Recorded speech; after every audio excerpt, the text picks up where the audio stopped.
আসসালামু আলাইকুম। আজকে 15তম দিনের মতো ঢাকা কেন্দ্রীয় শহীদ মিনারে পল্লী বিদ্যুৎ সমিতিতে কর্মরত ৪৫,০০০ কর্মকর্তা কর্মচারীদের আন্দোলন চলছে। এই আন্দোলনটা হচ্ছে গ্রাহক সেবার জন্য আন্দোলন। আমরা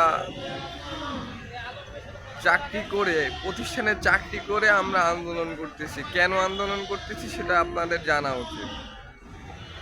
একটা জিনিস আপনারা লক্ষ্য করবেন, বাংলাদেশে সব অঞ্চলে একইভাবে না, কোথাও উঁচু কোথাও নিচু। আপনার উত্তর অঞ্চলে এক ধরনের আবহাওয়া জলবায়ু, উত্তর অঞ্চলের মাটি এক ধরনের, উত্তর অঞ্চলের পরিবেশ এক ধরনের, এবং দক্ষিণ অঞ্চলের আবহাওয়া পরিবেশ সম্পূর্ণ ভিন্ন ধরনের। দেখা যায় আরবি থেকে একই ধরনের সিস্টেম, একই ধরনের নীতিমালা অনুসরণ করে লাইন নির্মাণ করে, যার ফলে দক্ষিণ অঞ্চলে হালকা একটু বাতাস বন্যা হলে লাইন চলে যায়, খুঁটি ভেঙে পড়ে। এগুলো হচ্ছে আরবির দূরদর্শিতা না থাকার ফলে গ্রাহকের এই বিদ্যুৎ বিভ্রাটটা তৈরি হচ্ছে। দ্বিতীয়ত হচ্ছে,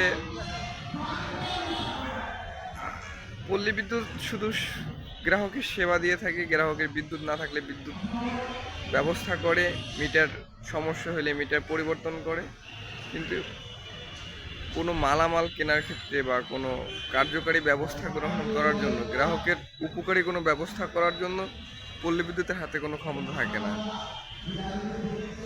সব কিছু নিয়ন্ত্রণ করে বিআরইবি।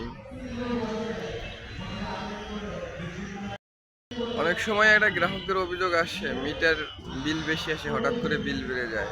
এই যে নিম্নমানের মিটার ক্রয় করে আরবি পল্লী বিদ্যুতের উপরে চাপিয়ে দিয়েছে, যার কারণে গ্রাহক পল্লী বিদ্যুতের লোকের উপর অসন্তোষ হচ্ছে, মারধর করতেছে, গালিগালাজ করতেছে, নানা অনাকাঙ্ক্ষিত ঘটনা হচ্ছে। আসলে এগুলোর পিছনে দায়ী কারা? এগুলোর পিছনে দায়ী হচ্ছে পল্লী বিদ্যুতায়ন বোর্ড। একটা জিনিস লক্ষ্য করবেন, এখানে আজকে 14 দিন ধরে, 15 দিনে পড়ছে, 15 দিন ধরে শান্তিপূর্ণ আন্দোলন করতেছে। আন্দোলনকারীরা কোনো রাস্তা ব্লক করে নাই, কারো ভোগান্তি সৃষ্টি করে নাই। আসলে সরকার কি উচিত ছিল না তাদের কথা শোনা? তারা কেন কথা বলতেছে, কেন তারা শহীদ মিনারে হাজার হাজার লোক জামায়াত হয়েছে? কিন্তু না, সরকার সেটা করে নাই। কারণ হচ্ছে, লঙ্কা যে যায় সেই হনুমান হয়।